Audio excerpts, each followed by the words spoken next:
कक्षा 5वीं विषय हिंदी पाठ 12 सपूत भाग 2। आज हम इस कहानी का दूसरा भाग पढ़ेंगे, लेकिन पहले भाग में हमने क्या पढ़ा था वो थोड़ा दोहराएंगे। तो पहले भाग में हमने पढ़ा था कि फुलेरा नाम का एक गांव था। वो बहुत ही साफ सुथरा गांव था और वहाँ पर पनघट पर स्त्रियां पानी भरने के लिए आती हैं। और जो पहली स्त्री थी वो अपने बेटे का बखान करती है, बोलती है मेरा बेटा बहुत ही विद्वान है, बड़े बड़े ग्रंथ पढ़ लेता है, तारों के नाम बता देता है, देश विदेश की बातें भी जानता है। और फिर उसकी बातें सुनकर दूसरी स्त्री भी झट से अपने बेटे का बखान करती है और बोलती है मेरे बेटे जैसा ताकतवर पहलवान कोई नहीं है, बड़े बड़े पहलवान उससे मुकाबला करने में घबराते हैं। तो अब चलिए हम दूसरे भाग में देखते हैं कि तीसरी स्त्री क्या कहती है। अब तीसरी स्त्री की बारी थी, वह चुप रही। इस पर उन दोनों ने कहा बहन तुम चुप क्यों हो, लगता है तुम्हारा लड़का कपूत है। कपूत का मतलब होता है खराब, खराब पुत्र है। तीसरी स्त्री बिना किसी जोश या गर्व से बोली बहनों सपूत या कपूत जैसे शब्द तो मैं नहीं समझती। मेरा लाल मेरे लिए बहुत अच्छा है, वह सीधे साधे स्वभाव का साधारण किसान है, दिन भर खेत में जुटा रहता है, शाम को घर का काम करता है। आज बहुत कहने सुनने पर वह मेला देखने गया है, इसके लिए मुझे पानी भरने आना पड़ा। तो जब दोनों स्त्रियां बातें कर रही थी तो तीसरी स्त्री जो थी वो चुपचाप खड़ी उनकी बातें सुन रही थी।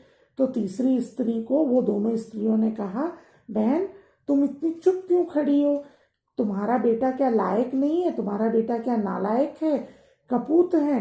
तो तीसरी स्त्री ने बड़ी ही शांति से जवाब दिया बहनों मैं नहीं जानती हूँ कि मेरा बेटा अच्छा है या बुरा, लेकिन मेरा बेटा जैसा भी है मेरे लिए बहुत अच्छा है।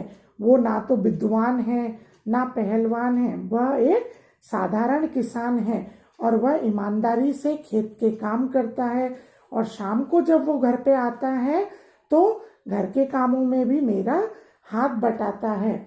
और आज मैंने उसको बहुत समझाया तो वो मेरे कहने पर मेला देखने गया, इसलिए आज मैं पानी भरने आई हूँ। तीनों स्त्रियां अपने अपने सिर पर घड़ा रखकर चल पड़ी। अभी वे 2-4 कदम ही चली थी कि पहली स्त्री का पुत्र आता हुआ दिखाई पड़ा। पास आते ही उसने अपनी माँ से कहा व्याख्यान देने जा रहा हूँ, भोजन वही करूँगा। यह कहकर वह तेजी से चला गया। तो क्या हुआ, जब तीनों स्त्रियां पानी भरकर लौट रही थी तो वो तीनों कुछ ही दूरी पर चली थी, तभी पहली स्त्री का पुत्र आता है जो कि बहुत ही स्कॉलर था, बहुत ही विद्वान था। उसने अपनी माँ से कहा कि मैं व्याख्यान देने जा रहा हूँ, व्याख्यान मतलब भाषण देने जा रहा हूँ और आज मैं खाना घर पे नहीं खाऊंगा, मैं भोजन वही करूंगा। और यह कहकर वह अपनी माँ से उसने यह कहा और तेजी से वहां से चला गया। तभी दूसरी स्त्री का पहलवान पुत्र भी आता हुआ दिखा। वह मत वाले हाथी की तरह झूम रहा था। उसने अपनी माँ से कहा माँ आज दंगल में मैंने एक नामी पहलवान को बुरी तरह पछाड़ा, पानी लेकर जल्दी घर पहुंचना, मुझे जोरों की भूख लगी है।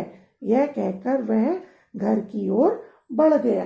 तो पहली वाली स्त्री का जब बेटा चला गया उसके थोड़ी देर बाद दूसरी स्त्री का जो पहलवान पुत्र था वह मस्ती में झूमता नाचता आया और उसने अपनी माँ से क्या कहा कि माँ आज मैंने एक दंगल में बहुत नामी जो पहलवान था, ताकतवर पहलवान था, उसको मैंने पछाड़ा, पछाड़ा मतलब हरा दिया और तुम जल्दी से पानी लेकर घर आओ, मुझे बहुत जोर की भूख लगी है। और यह कहते हुए वह भी घर की ओर चला गया। अंत में तीसरी स्त्री का पुत्र भी आ पहुंचा। वह बड़ा ही सीधा साधा था। आते ही उसने अपने माँ के सिर से घड़ा उतारकर अपने सिर पर रख लिया और बोला, माँ, तुम क्यों पानी भरने चली आई? मैं तो आ ही रहा था।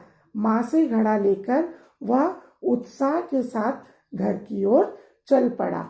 और जब वह दूसरा बेटा चला गया तो इसके थोड़ी देर बाद तीसरी स्त्री का जो पुत्र था वो भी वहां आ पहुंचा। लेकिन वह पहले दोनों बेटों की तरह नहीं था। वो बहुत ही सीधा साधा था और उसने जैसे ही अपनी माँ के सिर पर घड़ा देखा, उसने तुरंत ही वह घड़ा उतारा और अपने हाथों में ले लिया और उसने अपनी माँ को बोला, आप क्यों पानी भरने चली आई? मैं तो आ ही रहा था। और उसने अपनी माँ से घड़ा लेकर वह बहुत ही उत्साह के साथ अपने घर की ओर चल पड़ा। यह देखकर अन्य दोनों स्त्रियों का सिर संकोच से झुक गया। संकोच मतलब शर्म। उन्हें बोध हो गया। बोध मतलब उनको मालूम पड़ गया कि कर्तव्य और सेवा के बिना ज्ञान एवं बल अधूरे हैं। वे समझ गई कि सपूत तो तीसरी स्त्री का बेटा ही है।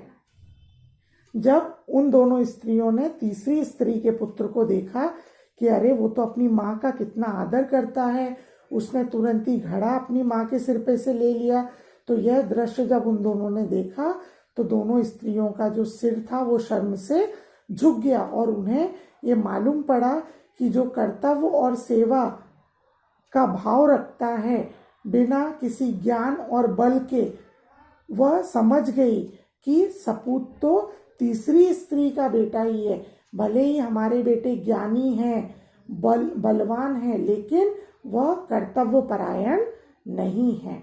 तो बच्चों, आशा करती हूँ कि आपको यह कहानी पसंद आई होगी। धन्यवाद।